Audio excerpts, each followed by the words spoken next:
Olá, começa agora mais um Rede de Olhares aqui pela UX TV, emissora da Universidade de Caxias do Sul, hoje falando sobre cães. Pois é, eles são considerados como os melhores amigos do homem, mas o que fazer quando esses amigos se tornam um pouco rebeldes? Porque afinal, mais do que fofinhos, eles têm que ser bons companheiros. Então, para saber um pouquinho sobre adestramento de cães, fica ligado aí com a gente.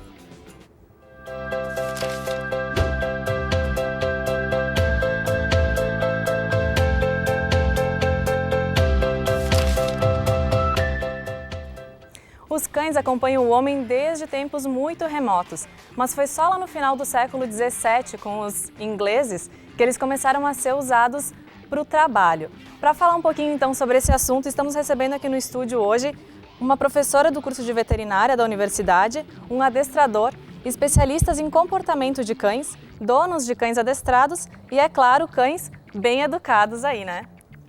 Marcelo, eu falei cães educados. Existe uma diferença entre adestrar e educar o cão? Sim, existe. A educação, na verdade, ela é a sociabilização do animal para que ele consiga, dentro da nossa sociedade, um bom convívio sem interferir no limite do outro ser humano. E o adestramento, hoje, a gente já vai mais para uma parte de trabalho, para um cão, por exemplo, que vai buscar o gado. O adestramento está mais focado nisso. Hoje em dia, o adestramento em si, existem nichos de trabalho, digamos assim, tanto para obediência, para proteção, coisas, trabalhos desse tipo. Mas a evolução, digamos assim, do adestramento, que é a sociabilização dele para o bom convívio na sociedade. E é melhor começar com o cachorro quando ele é filhote ou tem como adestrar depois que ele desenvolveu já uma personalidade, digamos assim? Na verdade, quando ele é filhote, é mais fácil para o adestrador, né? Porque ele ainda está cru, digamos assim. É mais fácil de tu conseguir inserir comandos nele e fazer com que dentro da rotina do ser humano ele consiga se adaptar melhor. Mas após uma idade X, não há, depois de determinada idade, ele não vai aprender. Ele vai ter um pouco mais de dificuldade por ele já ter uma carga, né, de aprendizado, de rotina, de família junto, mas aprende com qualquer idade. Lógico que cada cachorro tem seu tempo, não tem um cronograma X, em tanto tempo ele vai aprender a sentar, porque tem diferença de um cachorro para outro, e quem dá esse tempo é o animal e não o adestrador. E quais são os motivos mais comuns que os donos levam os cães para o adestramento? Hoje em dia, cachorro pequeno normalmente é barulho dentro de condomínio, xixi, cocô no lugar errado, e de cães de grande porte que ficam no pátio, agora normalmente é segurança, né, a proteção. Tá certo. Natália, o que define o comportamento do cão? É a criação, a raça? Na verdade, as duas coisas. Né? Então, a gente tem o comportamento do animal em nível racial, né? A espécie dele, a raça, e o comportamento, sim, do proprietário, né, do tutor. Então, vai depender muito da raça e o ambiente onde ele vive. Então, as duas coisas levam em consideração. Tá. E a questão da personalidade, ela vem com a raça do cão? Isso? Não, ela se adquire. Ela se adquire. Ela se adquire. Tá. E qual que é a importância da alimentação, no caso, para a vida dos cães? Principalmente em função do crescimento dele. Né? Então, na fase de crescimento dele é muito importante essa parte de alimentação, inclusive a parte de adestramento, eles têm aqueles petiscos que eles fazem. Isso, eu ia te perguntar se muda alguma coisa na alimentação na hora que tu decide adestrar. Não, vai sobrecarregar sim, ele vai ter o quê? Mais energia no caso, por quê? Porque ele vai estar recebendo mais nutrientes, tá? Então isso vai interferir sim na alimentação dele e no crescimento dele. E o cão, ele dá sinais, né? Quando ele está cansado, estressado, que sinais são esses que o dono pode perceber? Olha, ele tem sinais sim, o que acontece? Ele vai aumentar a frequência cardíaca, a frequência respiratória. Quais são os sinais? Ele fica ofegante. Ele fica com a língua de fora, então ele vai te demonstrar esses sinais, ele já não vai estar tão ativo, muitas vezes ele vai diminuir o balançar da cola, tá? Então isso ele vai te demonstrar e o proprietário vai conseguir identificar. E isso tem relação com o dono ou pode ser do próprio cão? Dependendo das raças também, né? Tem raças que têm uma alteração mais em função da frequência respiratória, dependendo do ambiente onde ele vive. Tá? Influência com a temperatura também, tá? Tudo isso a gente tem que levar em consideração quando a gente vai decidir adestrar ele e o porquê que a gente vai decidir adestrar ele. Tu falou agora da questão da temperatura. Quando a gente opta, por exemplo, eu quero um cão de raça, eu quero um husky, digamos, né? Que é um cachorro que geralmente é de temperaturas frias. Isso. Como é que ele se comporta quando ele é trazido para um clima quente? Olha, vai ter bastante alteração, muitas vezes de pele, também o animal vai ter alterações de pele e de estresse. Né? Então ele vai ter estresse, porque a gente está mudando o ambiente dele. Então, se ele é determinado por um clima mais frio, tu está trazendo para um clima mais quente, ele vai acabar se estressando mais. E com isso acarretando o quê? Sinais comportamentais e muitas vezes influência com doenças também que podem vir a longo prazo. E Gustavo, quando os donos levam cães com esses sinais de estresse para vocês, o que vocês recomendam para o dono? Estresse de que tipo, por exemplo? Estresse tu disseste. Desgaste emocional pode ser também, né? Exato, como porque a Natália falou. Tu pode caracterizar diversos tipos de estresse, né? Basicamente o que falta num cão hoje em dia é que seja respeitada a natureza dele. Entende? Então, quando tu traz um cão para o teu apartamento, a primeira coisa que tu quer dar para ele é tudo do bom e do melhor. Mas tu está esquecendo principalmente o que esse cão precisa para ser feliz, para ter uma vida equilibrada. E o fato que ele não tem esse tipo de coisa pode levar a determinados tipos de estresse. Inicialmente, o que o cão precisa fazer diariamente? Ele precisa sair daquele local que ele está. Tu pode morar num apartamento muito pequeno e ter um dog alemão, bem como tu pode morar numa chácara de 3, 4, 5 hectares e ter um chihuahua. E ambos serem estressados pelo fato de que eles não saem daquele ambiente. Então, sim, tu pode ter um dog alemão dentro de um apartamento se tu, por exemplo, todo dia caminhar com ele. Dependendo do cão vai ser necessário 40 minutos, dependendo do cão vai ser necessário muito mais, 1 hora, 2 horas, dependendo da energia que aquele cão tem. Porque se tu, por exemplo, sai 1 hora para caminhar com o teu cão, tu tem que levar em consideração que ele fica 23 horas dentro daquele local. Seja uma fazenda, seja seja que tu tenha vários hectares também, não importa isso, porque imagina tu vivendo dentro de 5 hectares e não saindo. Tu consegue 1 semana, 2, 3, entende? Depois tu começa a ter um certo estresse ali. Então, se tu tira esse cachorro, por exemplo, ele para de fugir da tua chácara. Entende? A gente já pegou casos no qual os cães, eles faziam um buraco por baixo da cerca, eles passavam por cima da cerca e era uma chácara. Entende? Aquela pessoa teve que caminhar com os cães na estrada da chácara e levou 2 ou 3 dias para os cães não fugirem mais. Então, esse tipo de estresse ele tem que ser drenado de certa forma, principalmente pela caminhada. Como um passarinho nasceu para voar, o cachorro nasceu para caminhar. Então, quanto mais tu fizer exercício disciplinado com o teu cão, melhor vão ser os teus resultados em casa, incluindo basicamente qualquer tipo de estresse que ele tenha. E Tanara, vocês não trabalham necessariamente com adestramento, né? Como é que é esse trabalho que vocês desenvolvem junto com o dono? Explica um pouquinho pra gente. A gente trabalha mostrando para as pessoas, para os tutores, o mundo do cão, como que ele vê as situações e conforme a interpretação do cão, como ele age e o que significa, né, as ações dele, e o que ele está querendo dizer com aqueles comportamentos. Então, a gente explica tudo isso para as pessoas, para os proprietários, ensina as pessoas a como mudar isso, a como se comunicar melhor com ele, sem ter que ensinar nada para o cachorro, porque ele já se comunica com as pessoas. Então, e como é que é essa comunicação, né? E isso que a gente ensina para as pessoas, é se comunicar de uma forma simples, tá? Rápida, e que tu rapidamente consegue ter resultados com esse cachorro de uma forma que está no teu dia a dia, que tu começa a educar ele no teu dia a dia, no passar por uma porta, no dar o alimento para ele, é ali que tu vai educar ele, né? E o próprio dono pode dar conta disso. Claro. E com relação a mau comportamento, Marcelo, tu pode ajudar aí. Quais são os fatores que causam, geralmente, o mau comportamento no cão? Normalmente, isso acontece porque as pessoas não conseguem dar regras, não conseguem dar limites, né? A gente vive, todos os seres vivos, eles vivem em função de regras, né? E se a gente não consegue colocar isso, porque não dá pra gente, tu, meu cachorro, tu pode fazer o que tu quiser. Tudo vai ter uma consequência, né? Se tu quiser fazer qualquer coisa, se tu tiver uma orientação, vai ser muito melhor para ti. Se alguém te guiar, se alguém te dizer, tu tem que usar tal tênis para fazer tal coisa, né? Se tu não tiver orientação, tu vai se machucar, vai te acontecer alguma coisa, né? Então, por que privar isso? Né? Por que privar o animalzinho, o cachorrinho, de uma orientação, né? Então a gente ensina as pessoas a orientar os seus cães e aí advém, né, um comportamento mais adequado para dentro de casa, para o passeio, assim.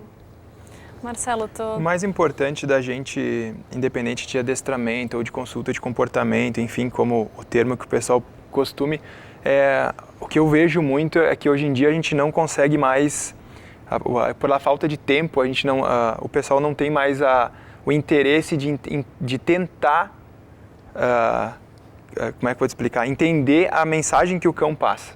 Então, às vezes o cachorro está indo para a porta, latindo 3, 4 vezes para a porta, e o pessoal atira um chinelo para o cachorro parar de latir.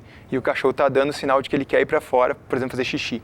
Sim. Entende? Então, eu acho que o cachorro ele tenta se comunicar de várias maneiras e o proprietário em si, ele não está tendo, não posso generalizar, porque toda generalização não é legal, mas assim, a maioria do pessoal não tá conseguindo entender, porque assim, hoje em dia a internet tem muita coisa, todo mundo busca muita coisa e derrama em cima do cachorro e eles acham que o cachorro tem que saber fazer isso, o cachorro não entende nada de internet, ele está sabendo que a movimentação que o proprietário está fazendo.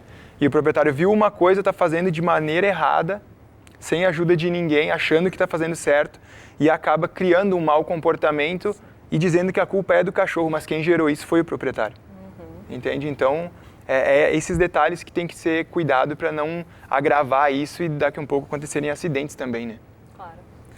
E tu trouxe mais uma convidada aí, né, Marcelo? Trouxe. Qual que é o nome dela? É a Magi. Magi, conta um pouquinho da história dela pra gente. Tem aí um mito, né, essa da cadela raça. aqui, eu tinha os pais dela e eu entrei no mundo do Pitbull porque naquela época de 12, 13 anos atrás, que o Pitbull era considerado um cachorro assassino e tudo, e eu já trabalhava com adestramento e eu quis, por desafio mesmo, querer pegar um cachorro para ver se era tudo isso.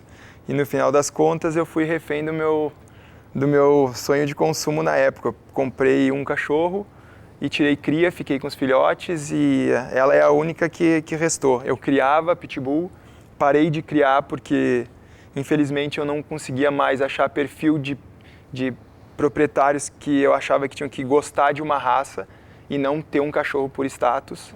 Aí eu parei de criar e essa cadela aqui, cara, ela é assim, ó. Ela tem uma filha de 5 anos que ela faz o que quer com ela e é a prova viva de que qualquer cachorro de determinada raça, independente de raça ou independente de não ter raça, conforme você cria ele com amor, com segurança, não judiando, não maltratando ele não se torna um cachorro agressivo. Ok. E, pois é, né? Durante a Segunda Guerra Mundial, os alemães começaram a treinar os pastores, os cães pastores, para a guerra também. E até hoje a gente vê muitos os pastores alemães, né, acompanhando os policiais. E a nossa equipe de reportagem foi conferir como é que é esse treino. Olha só. O adestramento de cães não tem a finalidade apenas recreativa. O aprendizado vai muito além de pequenos truques. É o que a gente veio conferir hoje no canil do 12º Batalhão de Polícia Militar, aqui em Caxias do Sul. No nosso canil nós desenvolvemos os trabalhos de faro para cão de busca em mata, busca de entorpecente, policiamento motorizado com cão, ou seja, patrulha tático com cão, policiamentos que abrangem áreas de conflito, como a entrada em casas prisionais com rebelião, distúrbios civis. Então, hoje o nosso canil, utilizando o cão, nós conseguimos desencadear várias modalidades do policiamento. Para que o animal seja encaminhado ao adestramento militar, uma seleção é feita ainda na ninhada. Alguns atributos, como interesse por objetos e alto nível de atenção, são determinantes na hora da escolha. Tem que ter os 3 Is que a gente chama no faro, né? Que é a investigação, a identificação e a indicação de onde está a droga. né? E essa identificação ele vai aprender todo esse mecanismo do treinamento, ele vai aprender com esse interesse que ele tem pela bolinha. A preparação começa cedo. O treinamento de obediência inicia aos 45 dias de vida.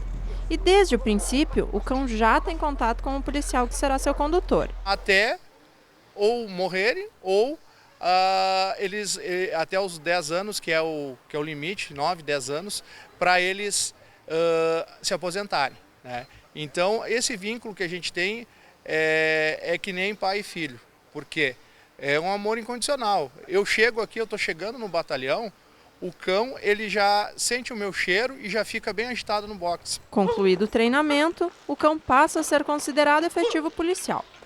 Hoje o efetivo do canil do 12 BPM está composto por 10 policiais, né? Um sargento e 9 soldados. E 13 cães. 13 cães sendo 10 cães adultos e 3 filhotes. Uma ferramenta importantíssima, com um impacto visual muito grande que o cão causa, né? E ao mesmo tempo levando aquele lado social da polícia, aquele lado que aproxima o cidadão da polícia com o emprego do cão. Semanalmente, o 12º Batalhão Policial Militar recebe turmas escolares para aproximar a comunidade e desmistificar a figura do cão policial. Bem legal, eu achei que os cachorros eles são bem comportados, eles fazem tudo direitinho. Eu gostei muito. Eu achei eles bem fofinhos, eles treinam muito bem também. Eu gostei.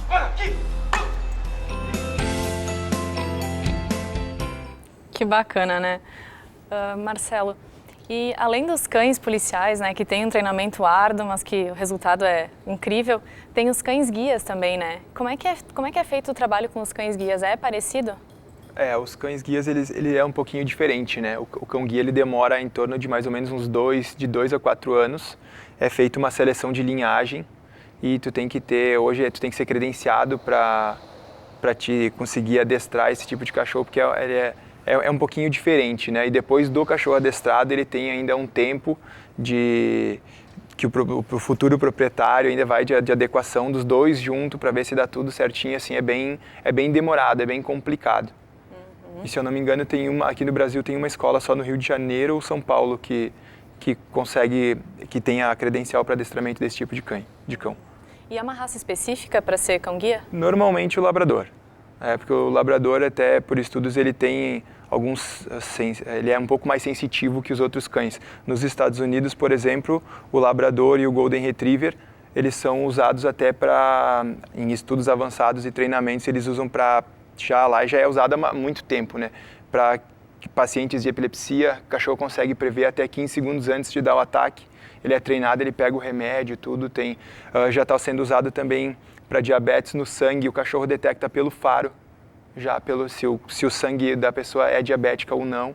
Já tem bastante estudos e bem avançados nessa área também. E Gustavo, falando em raças, existem raças mais fáceis de treinar ou independe? Para o nosso trabalho, a gente vê, por exemplo, como se fosse uma curva, entende? Dentro de uma raça tem diversos tipos de indivíduos. Cada indivíduo ele vai se portar de uma maneira. Como já tinha sido dito, é uma personalidade. Na verdade, depende muito da energia do cão, entende? Raças que são mais fáceis de treinar para a gente, eu acho que a gente não considera nenhuma, não. Porque todas as raças a gente primeiro trata elas como um cão. Eventualmente a gente vai tratar a raça. Por exemplo, se eu tenho que colocar um cão para fazer exercício, eu coloco eles todos da mesma maneira, entende? Agora, se eu quero nutrir, deixar o cão que ele fique mais feliz com ele mesmo e ele é um pointer, por exemplo, de caça, então eu estudo a raça, para que serve a raça e direciono ele para algum exercício dentro da raça. Por exemplo, eu tenho uma cadela de caça e muitas vezes depois da caminhada dela, eu levava pedacinhos de fígado e mandava ela ficar num lugar, ia para longe, passava o rastro no chão, jogava e pedia para que ela buscasse. Então aí ela está usando o faro dela para aquele tipo de exercício.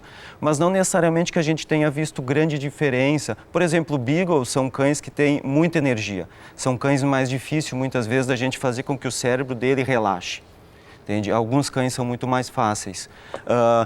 Pitbulls que a gente tem trabalhado são cães que chegam a um estado mental calmo com bastante velocidade, mas são cães que já precisam de um exercício muito mais rigoroso, entende? Embora sejam, alguns cães sejam mais calmos, eles precisam da mesma quantidade de exercício do que um cão que seja mais agitado, entende? Mas a princípio, tirando o Beagle, acredito que a gente não tenha visto assim algum outro. Labradores também têm bastante energia, mas a gente consegue fazer com que eles se relaxem mais rapidamente. Entende? Mas a partir do exercício, tirando a raça, a primeira coisa que a gente busca é o estado mental relaxado. Lidar com ele como um cão, antes dele ser uma raça. Ok, então, obrigada. Nós vamos agora, então, para um brevíssimo intervalo, enquanto você fica ao som da banda que tem com a gente hoje e já voltamos, não sai daí. Tudo bem, que bom te ver, a gente ficou, coração gostou, não deu pra esquecer. Desculpa a visita, eu só vim te falar, tô a fim de vocês, se não tiver você vai ter que ficar. Eu vim acabar com essa sua vidinha de balada e dar outro gosto pra essa sua boca de ressaca. Vai namorar comigo sim, não vai por mim igual nós dois não tem. Se reclamar cê vai casar também com comunhão de bens. Seu coração é meu e o meu é seu também. Vai namorar comigo sim, não vai por mim igual nós dois não tem. Se reclamar cê vai casar também com comunhão de bens. Seu coração é meu e o meu é seu também.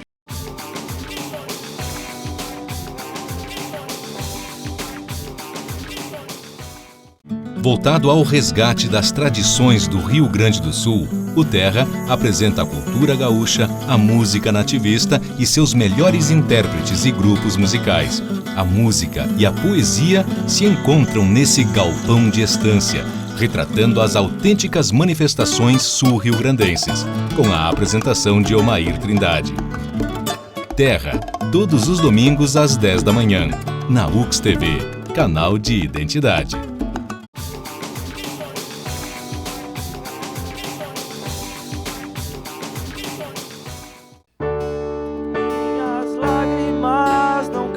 Mais, eu já me transformei em pó e os meus gritos não se escutam mais, estão na direção do sol.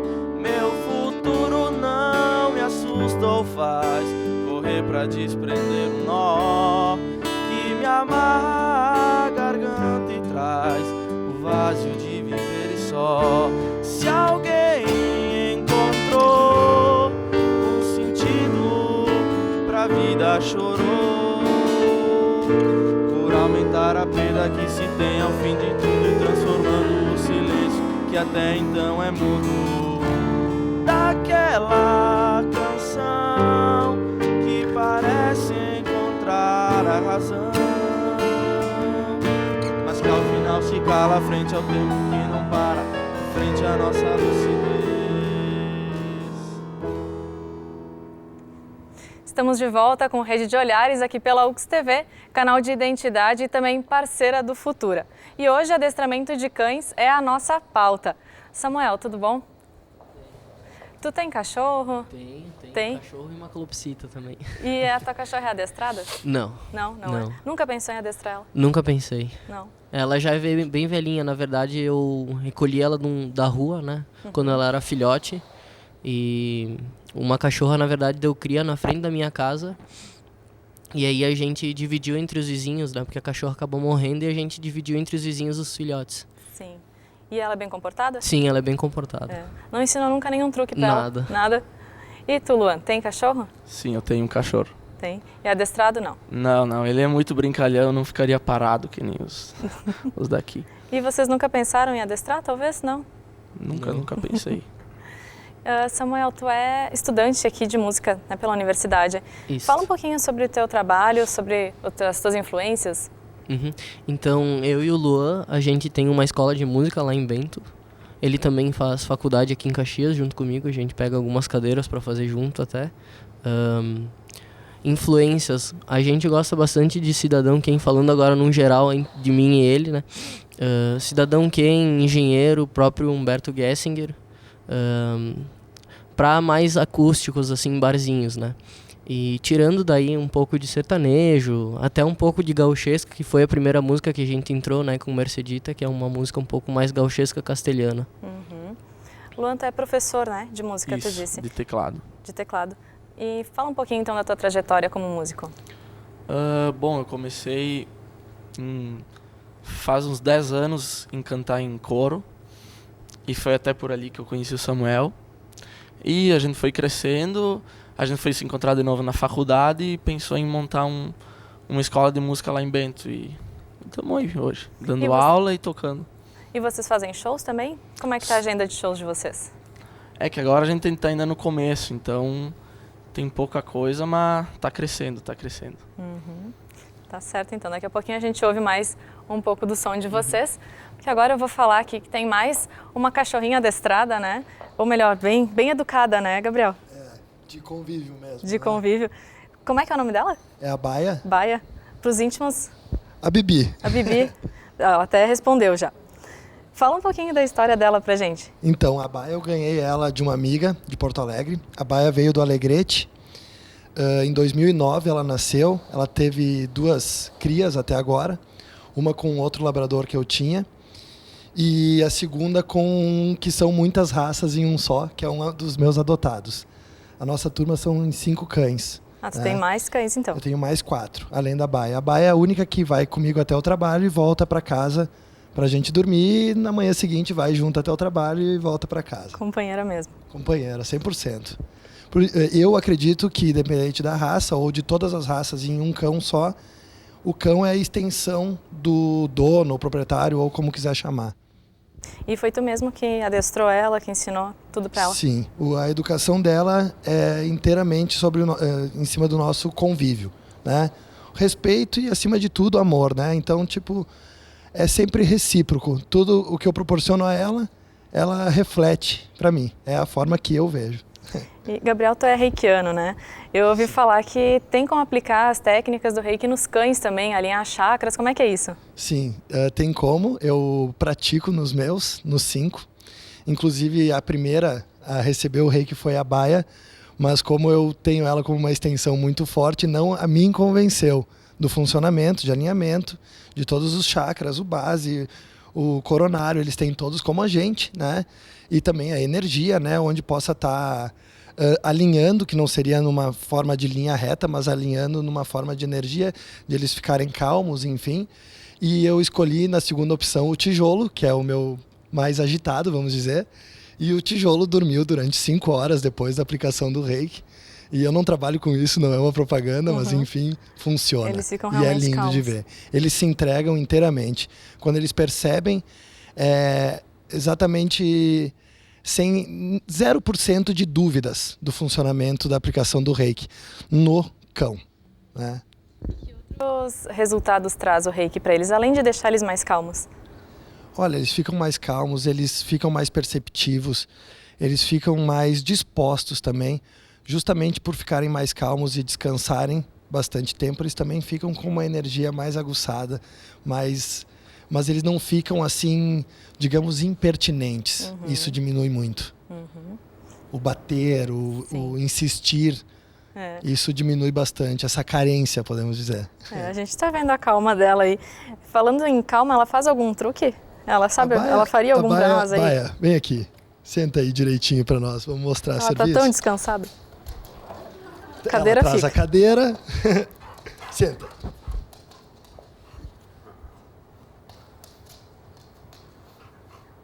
Ela... É uma entrega mesmo, né? Ela já está acostumada a receber esse tipo de... Sim. De que carinho. Querida.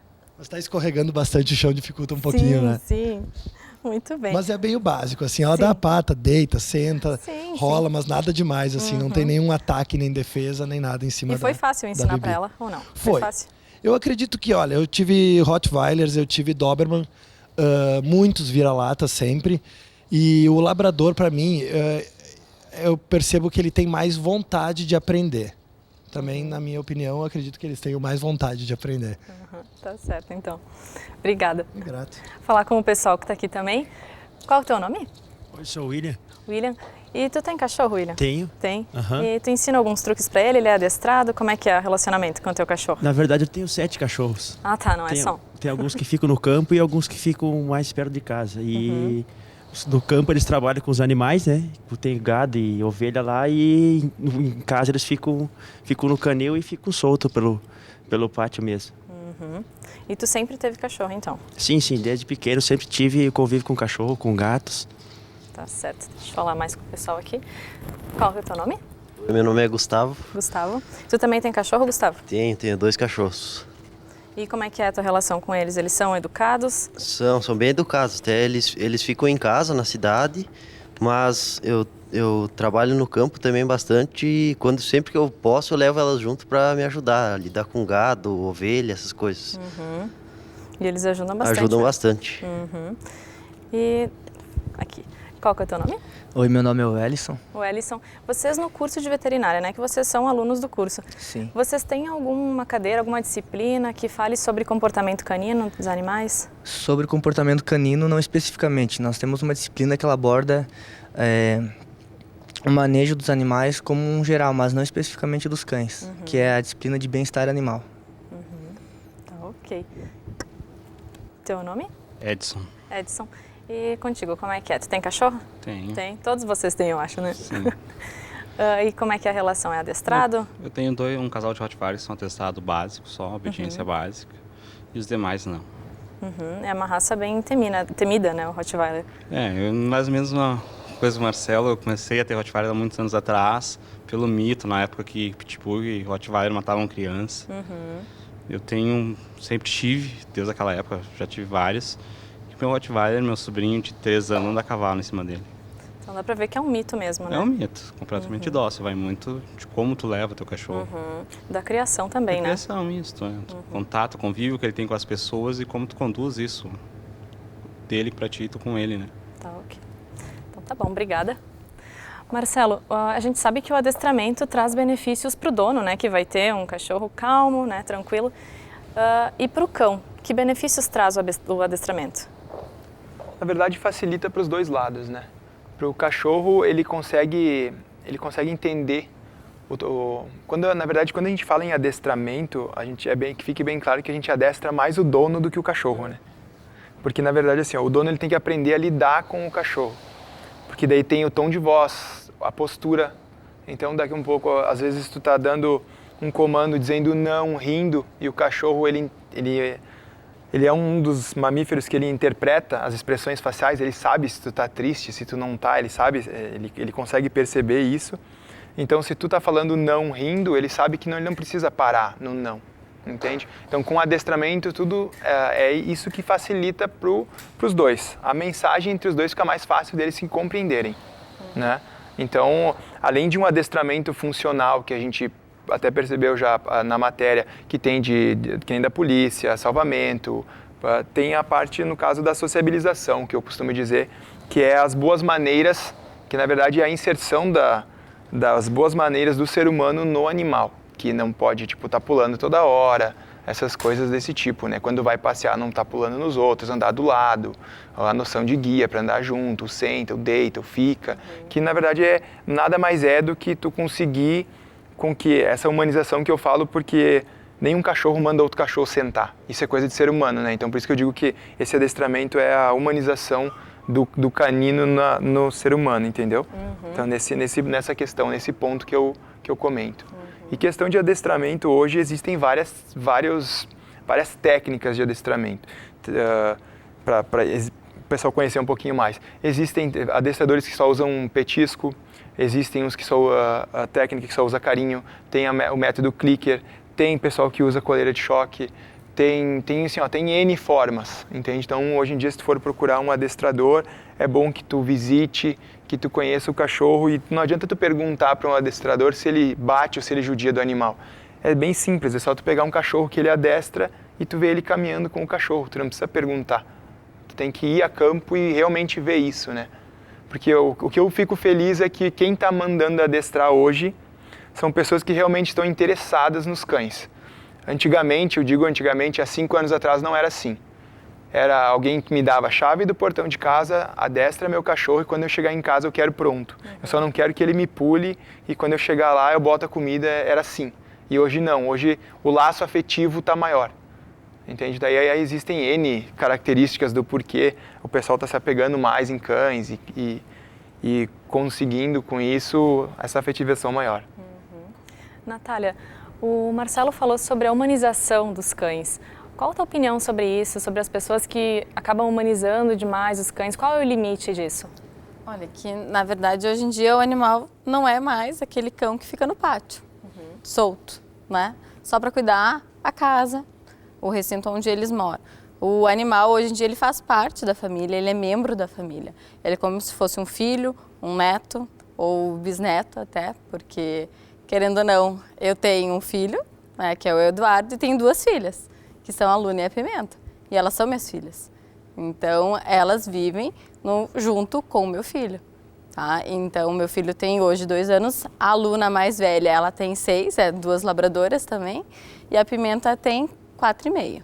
Então, elas são filhas como o Eduardo. Tá? E eu acho assim, olha, claro que a gente tem que ter um limite? Temos um limite. Tá? Assim como eles falaram, a gente precisa educar, precisamos educar e precisamos dar limites. E hoje em dia, claro, tem pessoas que acabam ultrapassando esse limite, tem pessoas. Mas para isso, necessitam de ajuda também para trabalhar, tá? Essa parte psicológica, tá? Porque muitas vezes a necessidade, a falta de muitas coisas que as pessoas têm, elas acabam passando para o animal.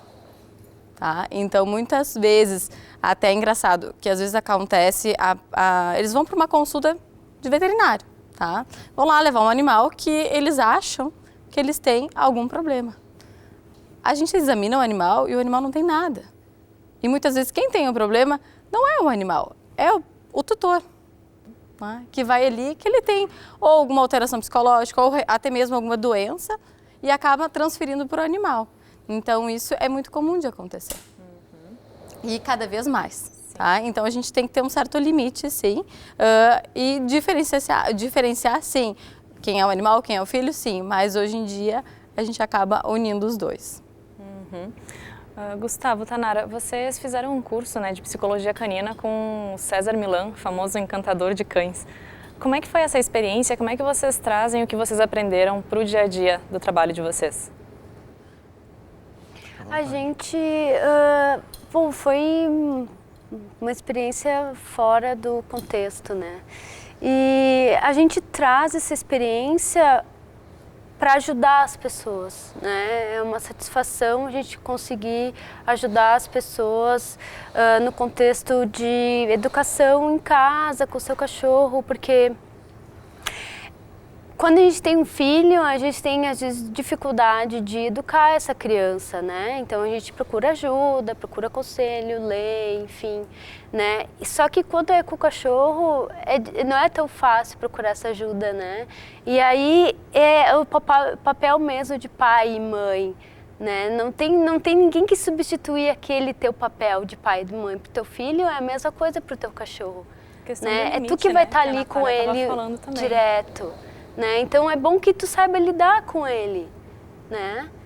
Então a satisfação que a gente tem em ajudar as pessoas nesse nível é indescritível. Gustavo. O César, ele se baseia em 3 princípios básicos para ele, que seria o exercício, disciplina, afeto, que qualquer pessoa que vê o programa pode presenciar isso, mas muitas vezes não está explicado em que consiste essa fórmula. Então, em primeiro lugar, não importa o problema comportamental que tu está deparando, em primeiro lugar, tu exercita teu cão, porque é o princípio básico natural dele. Em segundo lugar, tu disciplina ele, porque como ele já fez o exercício, o corpo está mais relaxado, a mente está mais relaxada, o aprendizado é mais rápido, porque tira muita da agitação dele. E em terceiro lugar, ele entra com carinho, porque depois que o meu cão está com a mente relaxada, eu dou o reforço positivo para ele. entende? Eu não vou dar reforço positivo para ele, não vou dar carinho para ele enquanto ele estiver com uma mente muito ansiosa. Porque qualquer coisa que eu fizer, qualquer coisa que meu cão faça e eu dê carinho, tá certo. Se o meu cão está rosnando para ti, eu tento acalmar ele com carinho, dizendo, não, tá tudo bem, ela é do bem. Eu estou dizendo para o meu cão que tá certo ele rosnar para ti, porque eu estou dando reforço positivo naquele momento. Entende? Então, primeiro eu tenho que mostrar para ele, eu tenho que acalmar o cérebro dele diante de ti, para depois dizer para ele que está tudo bem. Entende? Então, esses seriam mais ou menos os 3 princípios dele. Sendo que o exercício já é disciplinado e já é a maior expressão de amor que tu pode dar para o teu cão, porque tu está dando exatamente o que ele precisa. Porque se tu pega um cão que tem problema, muitas vezes o cão fica correndo pela casa, o cão fica mordendo o próprio dono e o dono só quer dar colo. A maior número de mordidas no rosto, por exemplo, é quando a pessoa vai beijar o cachorro. O cachorro está te pedindo espaço, está dizendo para ti que ele não quer naquele momento.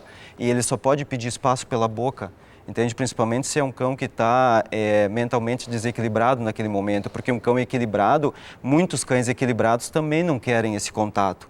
Mas eles expressam de outra forma. Às vezes é só o olhar para o lado, às vezes é uma viradinha na cabeça, então ele já te disse, não quero isso. Mas se tu forçar, ele não vai dar a mordida, porque é um cão que está mais equilibrado, ele vai ficar ali, vai permitir que tu dê aquele abraço. Mas já pega um cachorro que seja mais desequilibrado, então ele te diz, não quero, me dá espaço. É uma relação bonita, mas que exige, né, certos cuidados também. Respeito mútuo, né? Respeito mútuo, isso aí. Então tá bom, o Rede de Olhares de hoje vai ficando por aqui. Eu agradeço a participação de todos os convidados, humanos e caninos também. E vocês ficam um pouquinho mais aí com a música do Samuel e do Luan. Até o próximo programa.